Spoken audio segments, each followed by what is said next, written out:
we have before us the opportunity to forge for ourselves and for future generations a new world order. 민주주의인민공화국 국무위원장이신 경애하는 김정은 동지께서 North Korea released a bizarre Hollywood-style video this week promoting the country's recent missile test launch. Rocket Man is on a suicide mission for himself. The drills came after a 2-month pause in missile tests from the north ended on Monday. Flanked by officers, Kim strolls slow-mo out of a military installation. Now, these deepening ties between Pyongyang and Beijing, but also Pyongyang and Moscow, have changed the balance of power here on the peninsula. Why is everyone so fucking stupid? Why aren't more people intelligent, like me?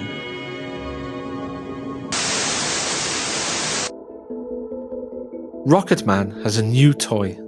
This month, Kim Jong Un unveiled a Bond villain-like missile with an extending tip. On that tip was what looks to be a hypersonic glide vehicle. A hypersonic glide vehicle is the real deal. They're extremely fast, they can maneuver at those high speeds, and we don't yet know if it's possible to shoot them down. On paper, this means that North Korea has more advanced, potentially nuclear missiles than the West. On paper, this is bad news. But the story gets worse. It was almost certainly given to them by the Chinese or the Russians. Why? Could North Korea be the vehicle to do for the East China Sea what the Houthis have done for the Red Sea? Undermining US power and leaving America's regional allies, in this case Japan and South Korea, scrambling for new, more multipolar patterns of allegiances? Malcom Kyeyune is a columnist for Compact magazine, a regular writer for Unheard, an expert on modern warfare, and a friend of the show. In this week's special episode, he'll be laying out a broad range of potential futures for the region. But we'll start with Philip Pilkington and the moment of the missile's unveiling. So last week, North Korea undertook a missile test. Now, we've all probably got accustomed to North Korean missile tests. There's nothing the North Koreans prefer to do than fire off missiles, earning Kim Jong Un the Trump nickname, which will never leave anyone that gets one, of Rocket Man. There's nothing that surprising about the North Koreans engaged in a missile test. But this missile test looked a little bit different to the other ones. If you saw the pictures of it and you're familiar with contemporary trends and weaponry, you probably spotted it immediately. The missile had this strange holster at the top of it that was kind of triangle shaped, and it opened up and something resembling a sort of an almost a UFO came out of it. It looked like a hypersonic glide vehicle, and we'll get into what that is in a moment. Subsequently, news reports did report that they'd fired off a hypersonic missile. They're always very vague about this because ballistic missiles and normal ballistic missiles can go hypersonic. Slightly different from what's meant usually by a hypersonic missile. But a hypersonic glide vehicle is the real deal. It's not just a ballistic missile that can fly at hypersonic speeds. From what I could tell, the reporting initially, I got a lot of kickback on Twitter saying it's not real and all this kind of thing.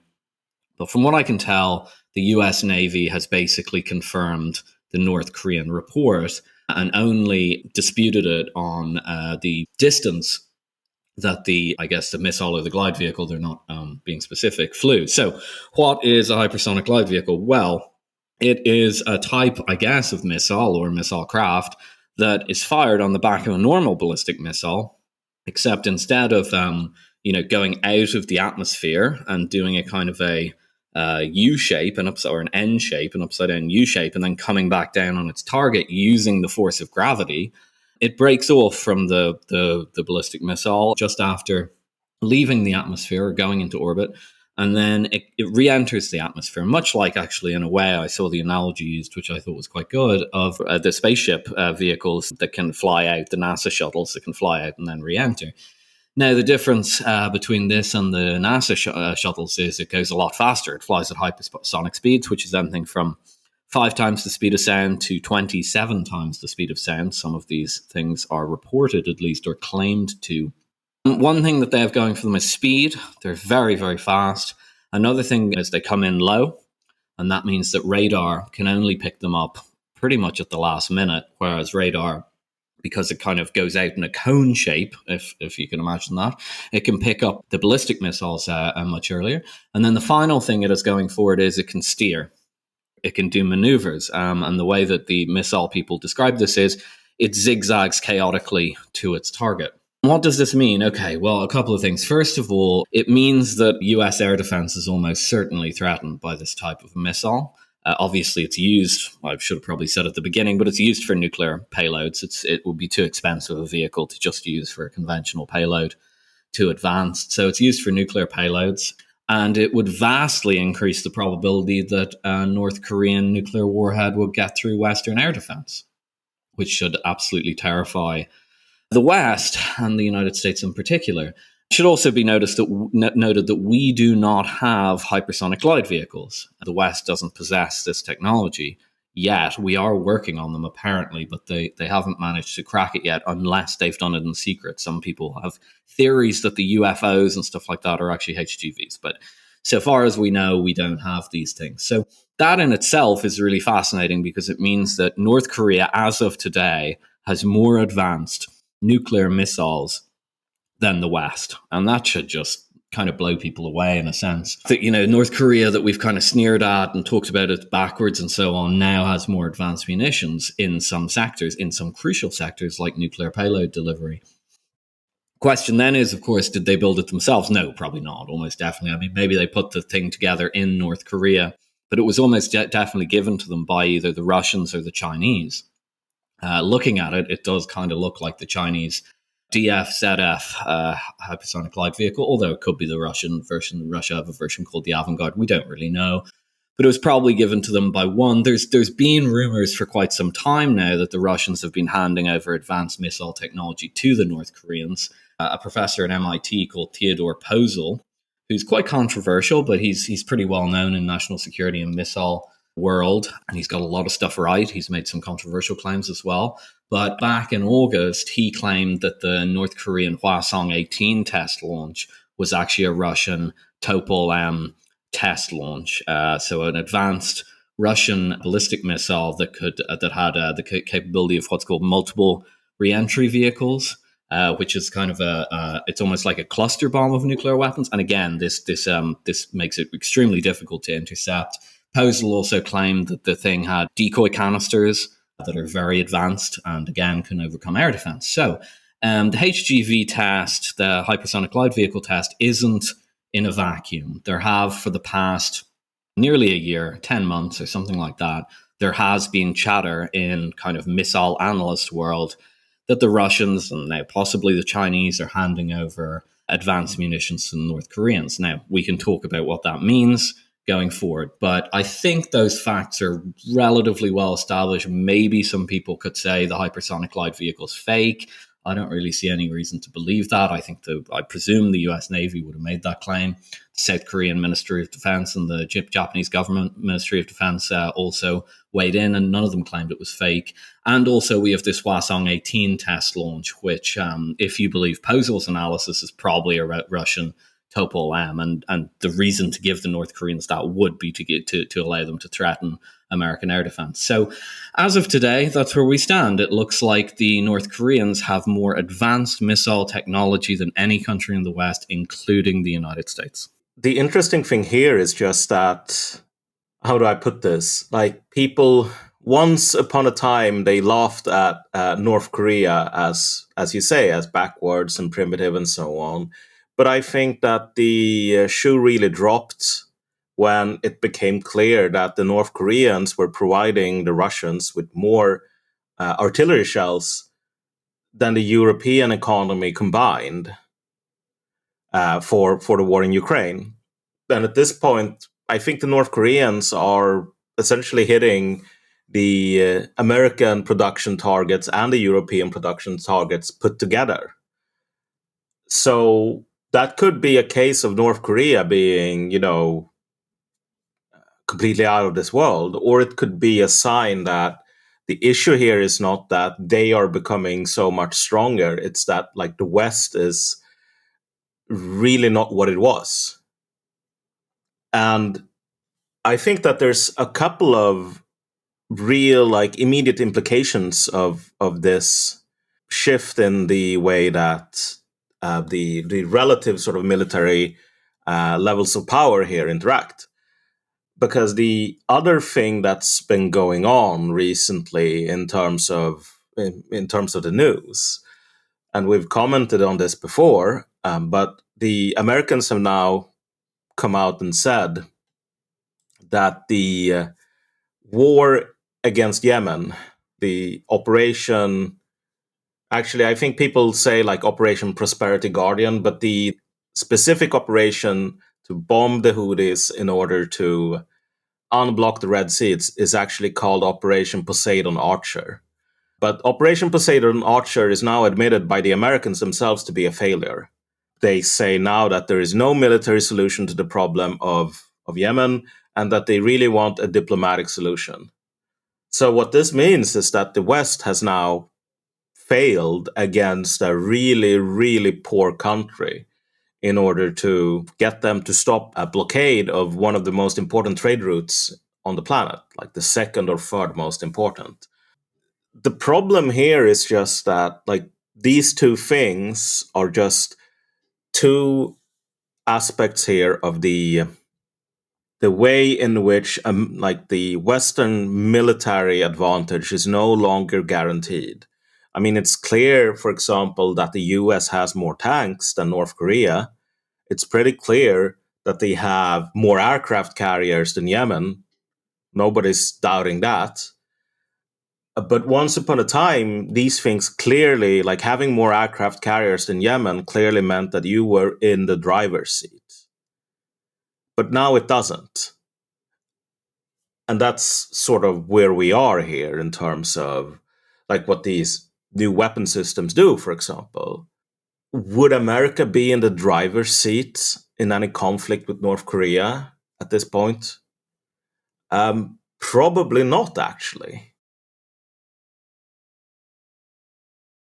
I think it's important at this stage to really look at the broader picture here because, of course, North Korea has just tested a hypersonic glide vehicle. I don't see any news as yet that suggests it actually did the sort of things that a hypersonic glide vehicle does, i.e., it kind of doesn't come down at a ballistic trajectory, and it is able to maneuver to some degree at hypersonic speeds. But the defeat of Prosperity Guardian in the Red Sea took place with much older technology. And I think that this is a separate trend that we need to consider, is that precision missile technology has become democratized. It's now relatively easy. It's not cutting edge technology to be able to manufacture a missile that can hit either a fairly small target quite precisely or a moving target like a ship, and to mass produce them at a cost that is within the grasp, perhaps not of Yemen itself, because it's receiving them from Iran, but obviously, you know, within the cost level that a country like Iran can afford. And then you have this kind of higher end technology, and hypersonics are, you know, they do hypersonic missiles and hypersonic glide vehicles do have a series of quite big technological challenges that they must overcome. Without going into depth or into too much detail into these things, they have to overcome the fact that at hypersonic speeds, the heat generated is, you know, quite phenomenal. There can be communication issues with hypersonic weapons given the plasma that's generated around the weapon. There are also issues with the shock waves caused by, you know, going at Mark 6, Mark 7, or even higher. And finally, there are really serious issues with the sort of engine that's needed to do these. You know, even with modern fighter jets, it's only afterburners that allow them to go at kind of Mark 2 or Mark 3, let alone Mark 6 or Mark 7.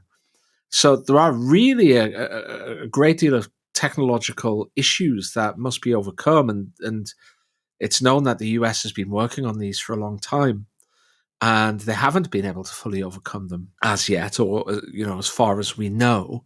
They might have at some stage, I don't know. You have these two things happening at the same time. One is an older technology that has become ubiquitous now. And, in the same way that stuff that's on a Formula One car, at some stage it finds itself onto Mercedes and BMWs, and then at some stage it finds its way onto Hyundais and Kias and Fiats, right?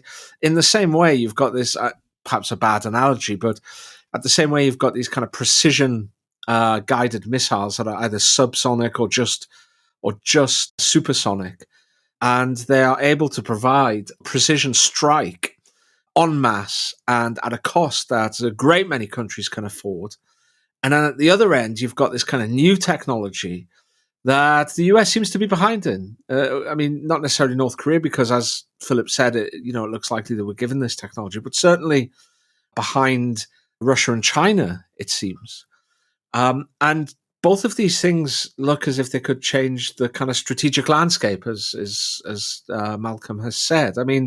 Is it going to be possible now, Malcolm, in your view? Let's talk fundamentals here.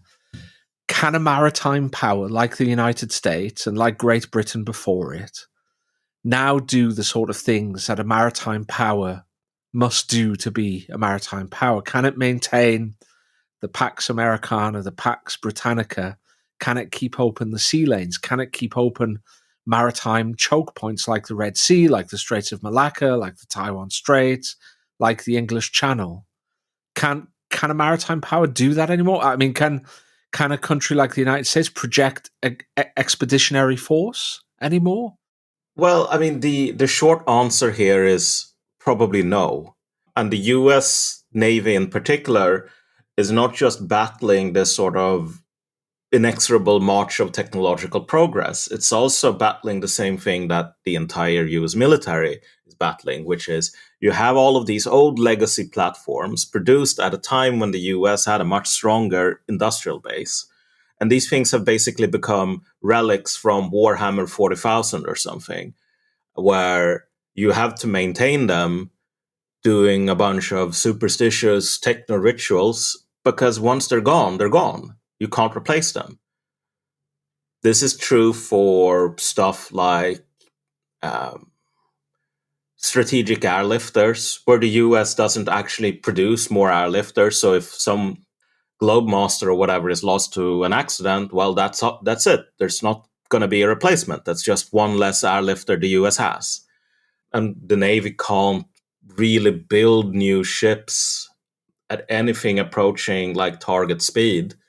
There was a news bulletin recently that said that, those previous delays in shipbuilding we forecasted, we were a bit too optimistic. The delays are going to be even worse. And so they're even cutting the buys of submarines and so on, not because that's practical, because at this point, like, the pace of building new submarines is vastly inferior. Just looking at the schedule of replay or retirements here, like it's going to shrink the force, but they had to cut the buys simply because they can't make, like, there's not enough infrastructure to make submarines anymore. So they could either say we're going to buy 2 a year and then get 1 a year, or they could say, okay, like, we can't make more than 1 a year, so that's what we're gonna be buying. What I'm basically pointing at here is that there are inherent, like, just looking at America, there's an inherent problem with the model of force projection, of expeditionary warfare, where North Korea or China doesn't have to do anything because things are kind of falling apart under internal contradictions. But this sort of democratization of precision guided missiles and so on, that's definitely a huge problem. And one should be careful here not to sort of confuse the issue in terms of what has gone wrong for America here in getting behind in the tech race, as it were. I see a lot of people do these sort of really lazy explanations like, it's because of diversity, equity, and inclusion. Like, that's why we can't do research anymore.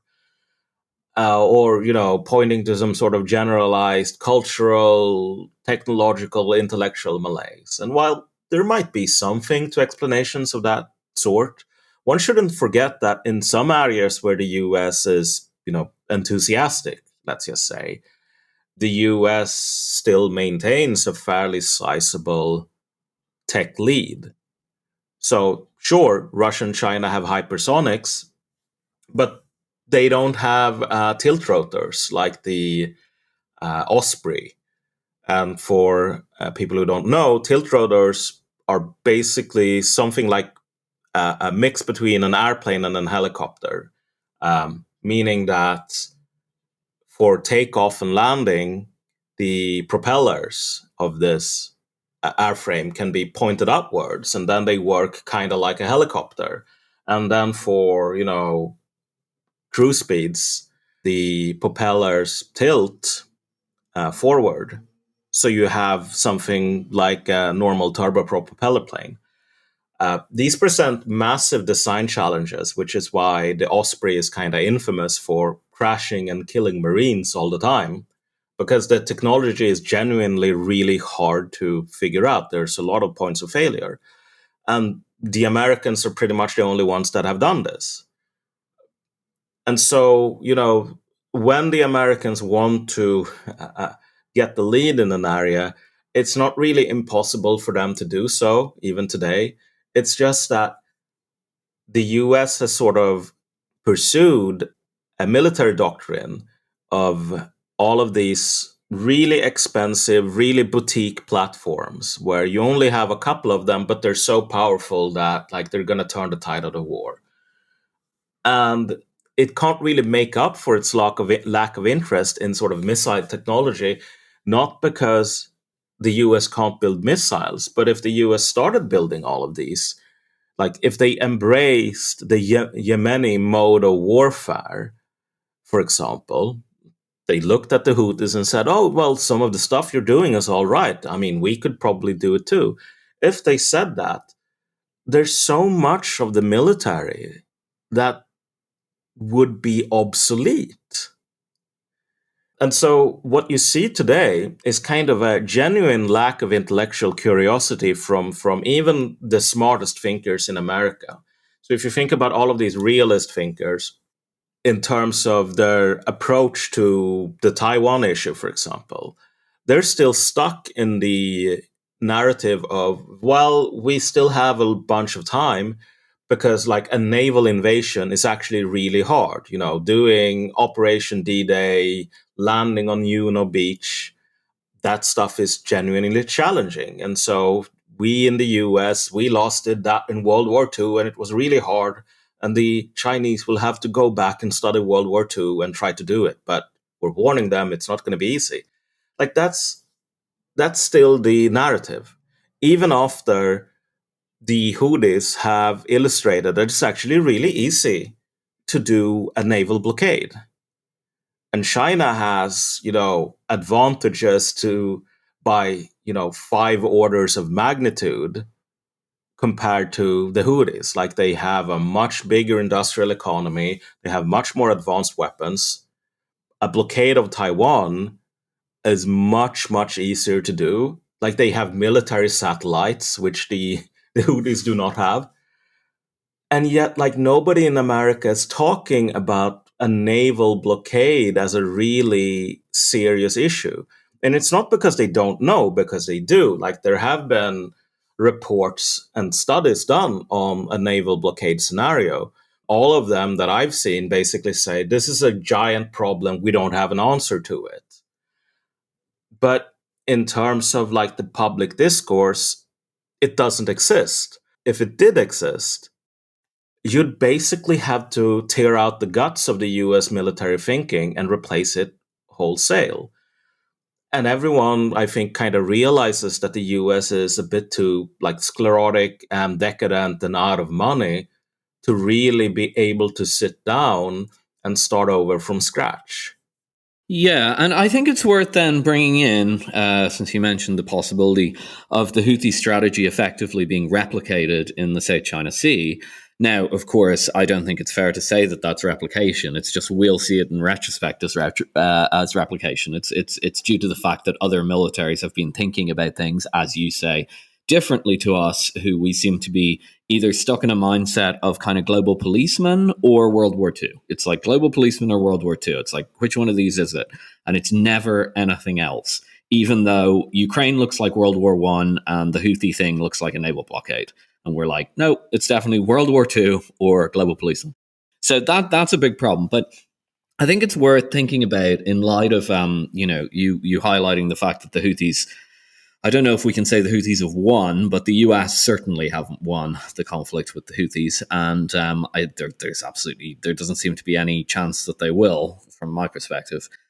Why then are these advanced munitions being given to North Korea?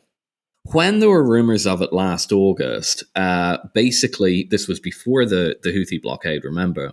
But last August, when they did this missile test that some people were saying was something more advanced than we're used to and maybe even a threat, the talking point was kind of Russia gave it to them because Russia are angry.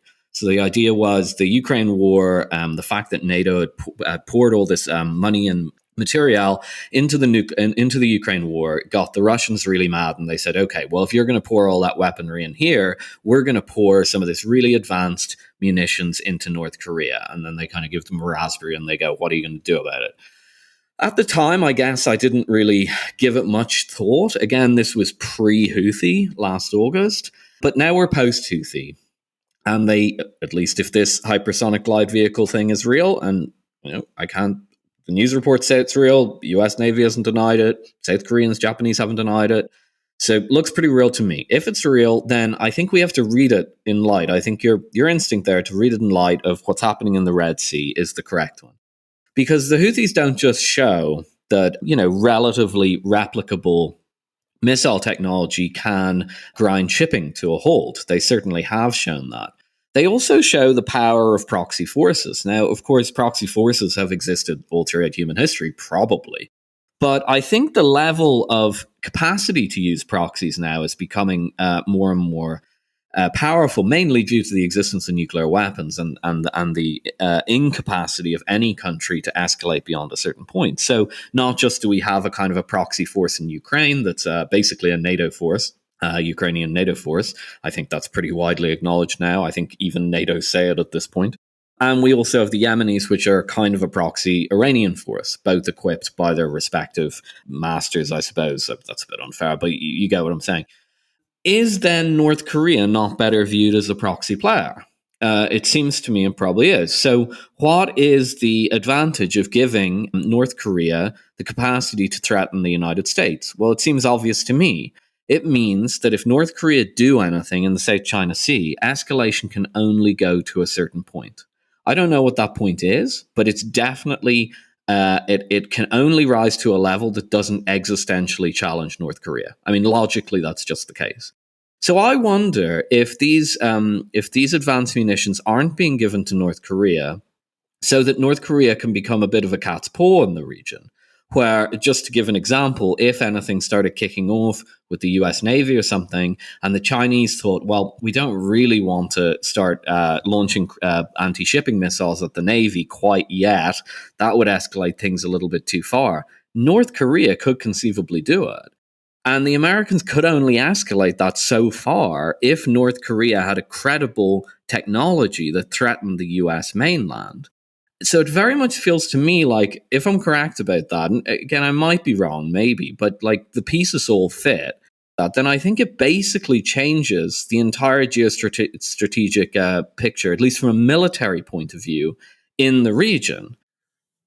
I think there's quite a lot to it, actually. The issue here is that if you think about the American alliance system, a lot of it is pretty much a remnant of the immediate aftermath of World War II. Korea, for example, you have the Korean War, and it's only through the help of direct American intervention that the South survives. And then, for a while, the Americans managed to really put the North Korea basically on the back foot until direct intervention from China saves Pyongyang. And the issue here is that, well, since then, you've had these political alignments basically frozen in time. Taiwan is the remnant of the Kuomintang, who lost the Chinese Civil War and retreated to Taiwan in order to lick their wounds. And then the American Navy comes in and says, well, you can't cross the strait to finish the job. Like, even the countries themselves are kind of like mosquitoes trapped in amber or something, like remnants from an earlier age. And the thing that managed to keep these alignments going was the existence of American overwhelming military power. But the problem is that military power is relative.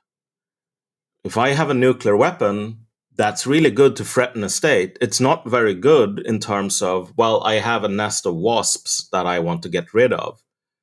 I could, blow that nest up with my nuclear weapon, but I'm going to blow myself up and blow my neighborhood up and destroy my own city. So in that case, having a nuclear weapon is worse than not having anything at all, because you still have to pay the maintenance costs of it.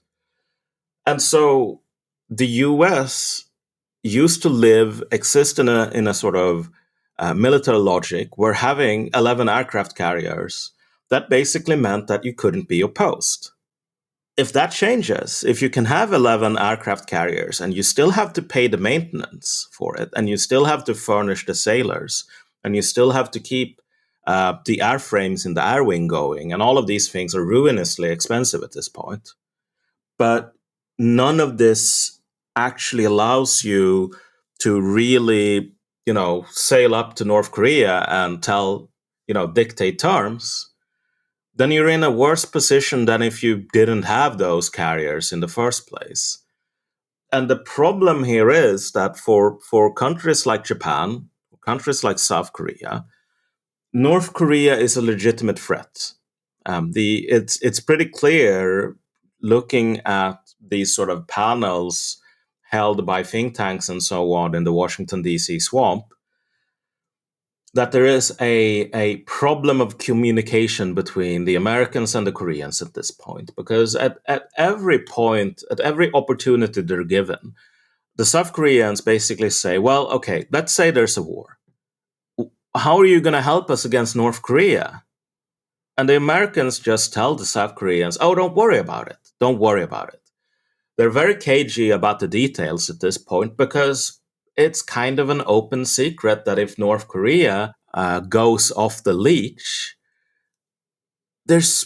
America doesn't have the resources to help the South Koreans. The South Koreans are on their own, because at this point, the US has stripped the peninsula of not just its own artillery stores, not just its own weapon stocks that it used to maintain in case of North Korean aggression. They've even sort of hustled the South Koreans themselves to give up much of their ammunition sent to Ukraine, and Ukraine is now losing. If there's a conflict with China, the Americans will have their hands full. They will not have the people, the pilots, the ammo to fight again along the border between the North and the South.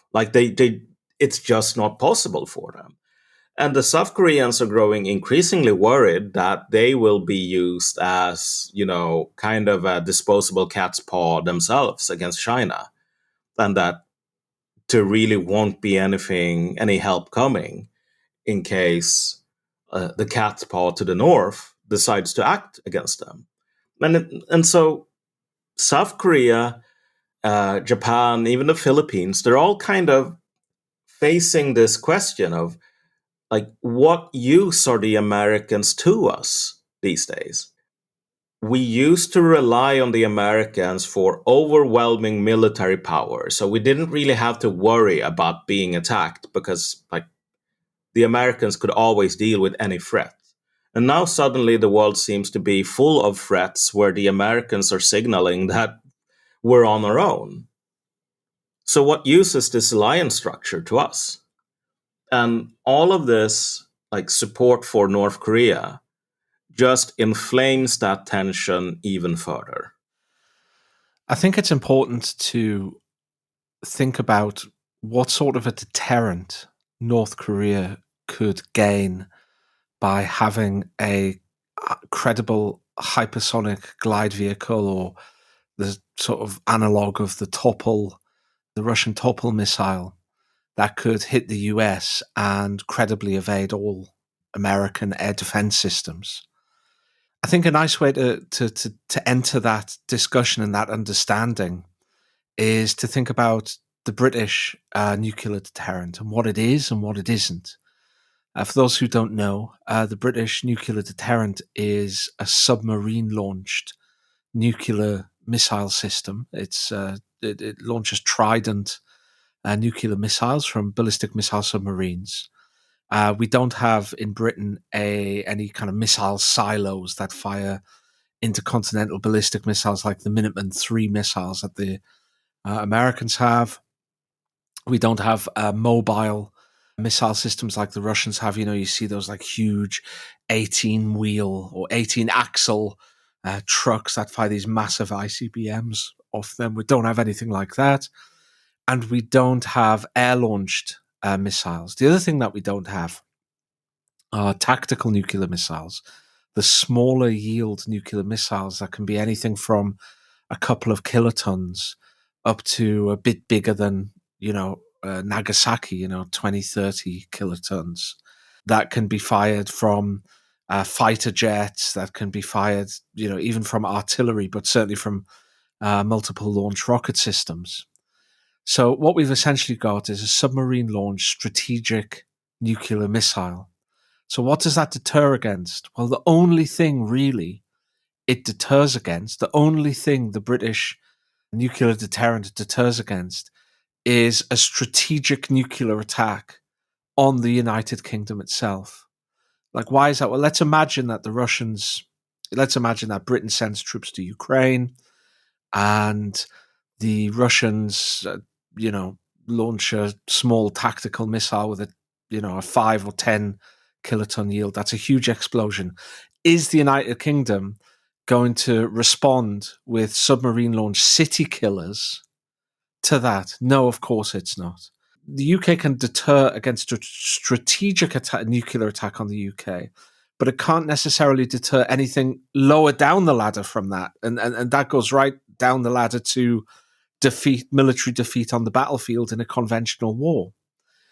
The North Korean deterrent would be different, because North Korea, because of its reputation, because of its system of government, because of its entire standing in the world, would be able to credibly deter the United States from certain levels of attacks. We don't know where they may be, but they could include just defeat on the battlefield in a conventional war. It's possible to imagine the Koreans say, look, it looks as if you're going to defeat us, guys. And if we do, we're launching these 55 missiles that we know you can't intercept at US cities tomorrow. So stop. That would deter. I don't think Britain could do that, but that would deter, because the Koreans could say, we don't care if we're destroyed. As far as we're concerned, if we lose this battle, we're destroyed anyway. So I think it's really important to understand that the Koreans, if they could, the North Koreans, if they could get such a weapon, could really achieve a great deal of deterrence, and they could actually push the US out of their business, so to speak. They could actually gain a fair bit of strategic room for maneuver through the acquisition of such capacities, essentially. Very quickly, this is what people were coming to understand when Donald Trump went and met with Kim Jong Un on that very odd moment during his presidency. I think they were coming to understand that at this stage, North Korea could no longer be treated the way it was being treated, as kind of an isolated hermit kingdom or whatever you want to call it, and that they'd need to actually be brought to the table. Now, that slipped off the table, as it were, because the world turned into absolute chaos. My sense of it is that actually accounts probably for the reaction to the unveiling of this hypersonic missile. And even prior to that, the Hwasong 18, which was kind of a big deal at the time too. It just people weren't sure about it, so I think we didn't cover it on the program. The hypersonic things got a little bit more traction. But just to give a sense, when China dusted off their hypersonic glide vehicle in 2021, remember this is only 3 years ago. I was looking at articles on it, and it was like China's Sputnik moment. Like, how does the world return from this now that China has such advanced technology? We didn't get those headlines this time on North Korea, and I think the reason is because they are putting themselves in exactly the position that you're saying, Andrew, and we just are so, like, everything's changing so quickly. We've got the defeat in the Red Sea, we've got the Ukraine war going really badly, and then suddenly Kim Jong Un's there smiling next to a hypersonic glide vehicle, and I can imagine, like, the Americans and their allies are just like, we're exhausted. Every light is flashing red in the engine room, and we just don't even know what to do anymore. To sort of buttress that point and to push back a bit against another aspect of the point you just made, North Korea achieved like credible deterrence in terms of nuclear retaliation or even a nuclear first strike. I mean, like 10 years ago or something, back in the good old days of Obama. And sure, like the Hwasong 17 or even the 16, like how far could they go? You know, would they attack Los Angeles? Could they even do that? Or would they attack Tokyo? Like, people were discussing those things, but at the point where you're discussing, okay, well, maybe there's a 15% chance that this thing can reach Los Angeles and an 85% chance that they're just going to nuke Japan instead. Like, at that point, American actions were already significantly constrained. What's happening now is exactly what you're saying here, Philip, which is like this adds to the general sense of exhaustion. It probably doesn't change that much on the ground in terms of actual like military capability in any sort of relevant sense, because if you can nuke Tokyo, you already have a massive strategic deterrence. Being able to nuke, I don't know, like Boulder City or something like that probably adds to the deterrence, maybe not that much. But again, what's happening here is just this general pervasive sense of basically the West being overwhelmed. Like, the military advantage is slipping. We do not have initiative, as the saying goes. Like, we are not the ones shaping events. We are reacting to events, and we're doing so pretty badly, pretty slowly. And like, our age and general sclerosis is really starting to show. Like, that's the sense people get in the West, and it's the sense people get in Korea. It's the sense people get in Japan.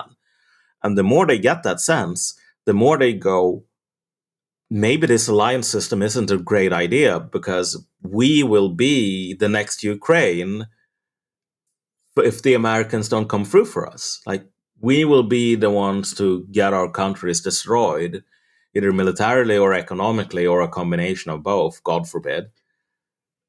And like, these Americans are not looking like all that reliable right now.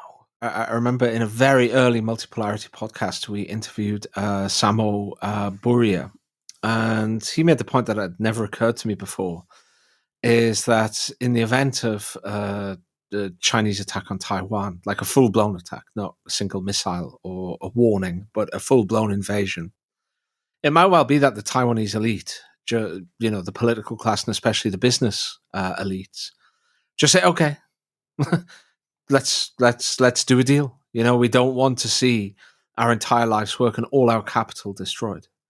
Let's just do a deal. You know, it could even be that they would welcome the run-up or even the beginning of invasion, just so that they can do a deal and finally put the issue to bed, because they take one look at Ukraine, or they take one look or one think about what could happen to Taiwan in the event of an invasion, even if it was successfully repelled, and they think it's not worth it. Yeah, and you could add to that like another pretty obvious problem here. The last figures I saw, was that the Congressional Budget Office in the US thought that the US would go have a $1.5 trillion deficit for the fiscal year 2024.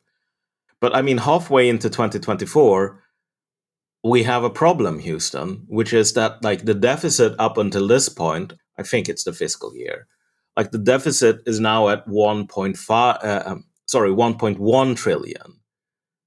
And so if things keep going the way they are, and they probably won't, they probably will get worse rather than better over time. The US, the CBO is already missing its sort of predictions for the size of the fiscal deficit by 50%. And so not only have the Americans sort of lost the plot militarily, but they are so clearly losing even the sort of basic sense of the size of the whole inside their own budget. They're really flying by the seat of their pants in that respect too. And so you can add on top of that real sort of political uncertainty. Nobody really knows how chaotic the US political system will be once this election is finished. The US is not looking like a reliable, it's not a strong horse at this point. It really isn't. Things like this hypersonic missile test or hypersonic glide vehicle test, these things are additional straws being piled onto the camel's back. Let me ask a question on that, because we'll probably close soon. You have a better sense of this, I think, than most people. Obviously, we're not making any predictions here. I hope to God it doesn't happen. But in the event of a war between North Korea and South Korea, I don't mean, what would it look like, who would win, and so on. But what is the relative power there? I mean, North Korea are obviously a very militarized state.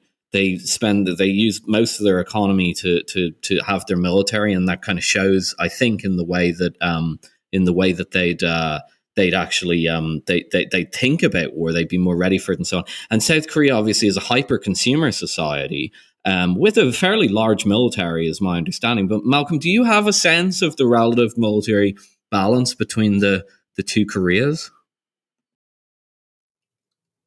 There's a lot of noise to signal here in that comparison, because whenever you ask that question, you tend to get a lot of chauvinism from the same people that said, oh, well, once the Challenger 2 enters the Ukrainian battlefield, the entire Russian army will be destroyed. Or once the Leopard 2 comes in, damn, those Ruskies will really get the what for at that point. And then, we have the introduction of more and more Western tech, and the Ukrainians themselves say, actually, this most of this stuff is actually kind of garbage. We miss our old Soviet rust buckets because, at least those things were good. The problem at the real sort of $1 million question here is just how bad of a case of this Western conception of warfare as almost this sort of nightly tournament or whatever, where the entire point is to show up with your horse and your lance and your really expensive gilded plate armor. And you win by having the most ornamentation on your great helm and, the most ribbons tied to your lance and so on, so everyone can look at you and say, wow, that knight is a real badass. Because that mode of warfare has completely failed. And it's being admitted progressively in the West that we simply haven't been taking the idea of attritional warfare seriously, which is why we can't do it. The Russians are fundamentally going to clean our clock at this business because they actually do attritional warfare and we don't. We just don't do it. Well, if there's any sort of nation you would expect to have this very sort of grim attritional attitude to war, it's going to be North Korea. And as you pointed out, South Korea is a consumerist society that is basically imploding at this point due to there not being any kids. Like, are you gonna draft a ton of really old people, like middle-aged people like Ukraine? Yeah, maybe, but maybe not, right? And so you add that sort of, I would almost say, like societal, civilizational problem of attitude and like towards warfare. But then you have the constant American looting of not only its own sort of stocks of ammunition and spare parts and so on, but also the looting of the South Korean armories as well, which has apparently been fairly thorough. It's actually like a huge point of weakness, even at the best of times, for this sort of high-tech mode of warfare that, generally speaking, like a lot of militaries don't have ammo for more than a couple of weeks of conflict. Like, there's no military in Europe, for example, that really has stocks for, at this point, it's more than like 2 weeks or something of a war against the Russians. But before this war began, I don't think many militaries really thought they could last in this kind of high-intensity warfare for more than 90 days at the top end. And so with that inherent weakness from the start, and with North Korea, which is obviously not susceptible to that kind of thing, which is why they've been outproducing Europe in terms of artillery shells, outproducing America even. I mean, they could really easily be in it for the long haul, and there are a lot of question marks about like whether South Korea could be in it for the long haul. So without making any sort of definitive predictions, I think there's very, very good reasons to be seriously worried if you're in like a South Korean military planner. I would honestly give the advantage to North Koreans, but obviously I was going to do that like regardless of the facts of the ground, obviously.